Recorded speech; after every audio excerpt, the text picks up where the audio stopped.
अस्सलाम वालेकुम स्टूडेंट्स। आज इस वीडियो में मैं आपके साथ क्लास 10th के बोर्ड एग्जाम का मॉडल पेपर शेयर कर रही हूँ। स्टूडेंट्स, पेपर पैटर्न को सेशन के शुरू में समझना बहुत ज़रूरी है, क्योंकि पेपर पैटर्न को समझने से ही हमें अंदाज़ा होता है कि बोर्ड एग्जाम में सवालात किस तरह से आएंगे, और इससे हमारी तैयारी शुरू से ही स्मार्ट और एग्जाम ओरिएंटेड हो जाती है।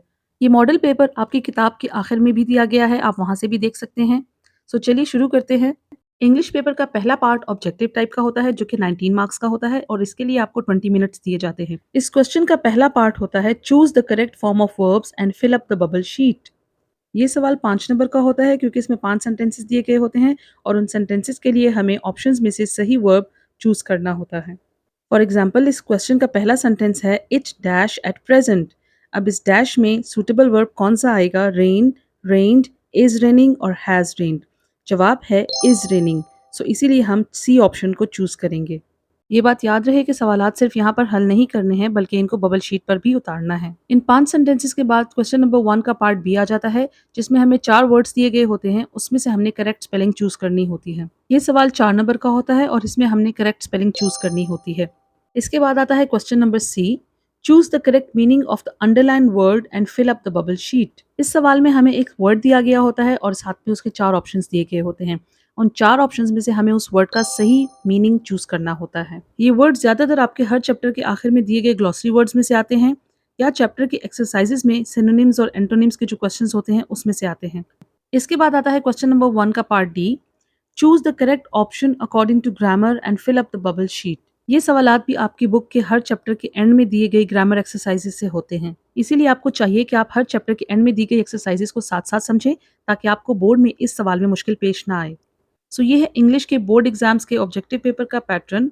इसे ज़्यादा तब्दील नहीं किया गया है, पिछले सेशन में भी यही पैटर्न फॉलो किया गया था। ऑब्जेक्टिव पेपर के बाद अब हम सब्जेक्टिव टाइप पेपर का पैटर्न समझेंगे, जो टोटल 56 मार्क्स का होता है, और इसके लिए आपको 2 घंटे 10 मिनट दिए जाते हैं। यानी पूरा 75 मार्क्स का पेपर करने के लिए आपको 2 घंटे और 30 मिनट दिए जाएंगे। सब्जेक्टिव टाइप पेपर में 2 सेक्शंस होते हैं। सेक्शन नंबर 1 में आपको शॉर्ट क्वेश्चन आंसर्स करने होते हैं, जिसमें आपको टोटल 8 क्वेश्चंस दिए जाते हैं, और आपने उसमें से 5 क्वेश्चंस करने होते हैं। इन सवालात में तकरीबन 5 या 6 सवालात आपके चैप्टर की एक्सरसाइजेज में से आते हैं, जबकि 2 सवालात इसमें से चैप्टर के अंदर मौजूद बॉक्स क्वेश्चंस में से भी आ सकते हैं। हर शॉर्ट आंसर के 2 नंबर होते हैं, इसीलिए ये पूरा सवाल 10 नंबर का बनता है। इसके बाद आता है सेक्शन नंबर 2, जिसका पहला सवाल यानी क्वेश्चन नंबर 3 उर्दू ट्रांसलेशन का होता है, जिसमें हमें 2 पैराग्राफ्स दिए गए होते हैं, और उसमें हमें एक करना होता है। ये पैराग्राफ्स आपके बुक के चैप्टर्स के टेक्स्ट में से ही आता है, और ये 8 नंबर का होता है। इस क्वेश्चन में आपके पास मजीद ये चॉइस होती है कि या तो आप इसको उर्दू में ट्रांसलेट करें, या आप इसको सिंपल इंग्लिश में एक्सप्लेन कर दें। यहाँ इस पेपर में पिछले साल की निस्बत ज़रा सी तब्दीली लाई गई है, क्योंकि पुराने पैटर्न में ट्रांसलेशन पैराग्राफ्स में कोई चॉइस नहीं होती थी। एक ही पैराग्राफ आता था, और वो करना होता था, और वो भी 8 नंबर का ही होता था। लेकिन इस साल आपकी आसानी के लिए इसमें चॉइस शामिल कर दी गई है, लिहाजा आप इस सवाल को बेहतर तरीके से हल कर सकते हैं। इसके बाद आता है सवाल नंबर 4, जिसमें आपको पोएम की समरी लिखनी होती है। ये समरी 5 नंबर की होती है। इसके साथ आपको एक ऑप्शन दी गई होती है कि अगर आप समरी ना लिखना चाहें, तो आप उसकी बजाय पैराफ्रेज भी कर सकते हैं। उसके लिए आपको एक स्टेंजा दिया गया होता है। आपकी बुक में टोटल 3 पोएम्स हैं। अगर एक पोएम की समरी आई है, तो उसमें से किसी दूसरी पोएम का ही स्टेंजा आएगा। एक ही पोएम से समरी और स्टेंजा नहीं आ सकता।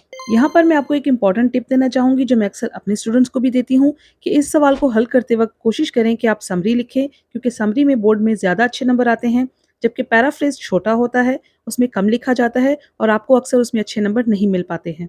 इसलिए हमेशा कोशिश करें कि एक अच्छी और मयारी समरी याद करें, जिसमें कोटेशंस भी शामिल हो, ताकि आपको इस सवाल में 5 में से 5 नंबर ज़रूर मिलें।